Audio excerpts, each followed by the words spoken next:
It's not easy to compete with tech giants. I guess what they've perhaps understood better is how to resource, organize around the exponential world, which we all live in now.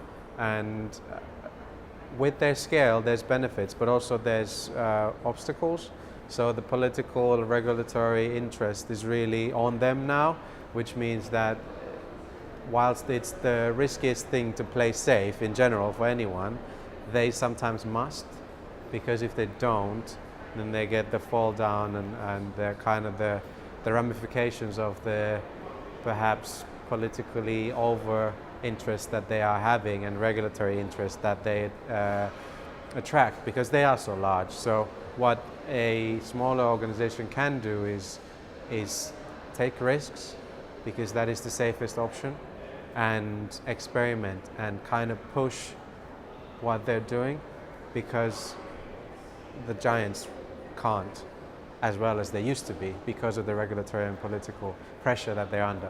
What do I mean by exponential world? It's really understanding what digitization means for businesses and what it actually means to the rate of adoption, what it means from a point of view of how something will grow.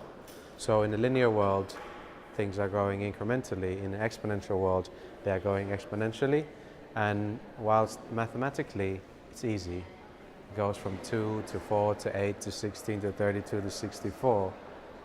When you think about the shape and the curve, and you take that into business context, it really means that you have to change your perspective and mindset when you think about how well a development project is progressing, because it's not progressing linearly. If you've spent 20% of your resources, you will not see 20% of your results. You'll probably see 5 or 2%. It doesn't mean that it's not on pace or on point. It's just different. There's lots of things happening.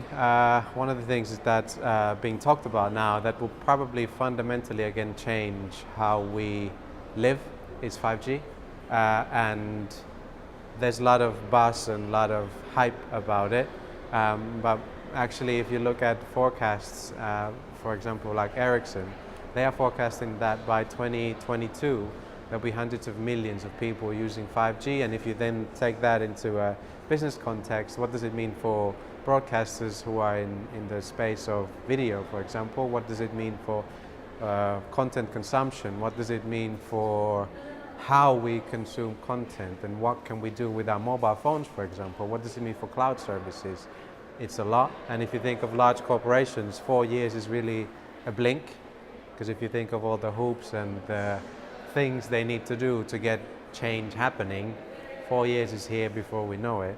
Well, actually 3.5 years or so, depending on how you look at 2018. And I would encourage everyone to kind of think openly about and being honest about, right, what does it mean for us now if we want to achieve something that will fundamentally change our business in 4 years?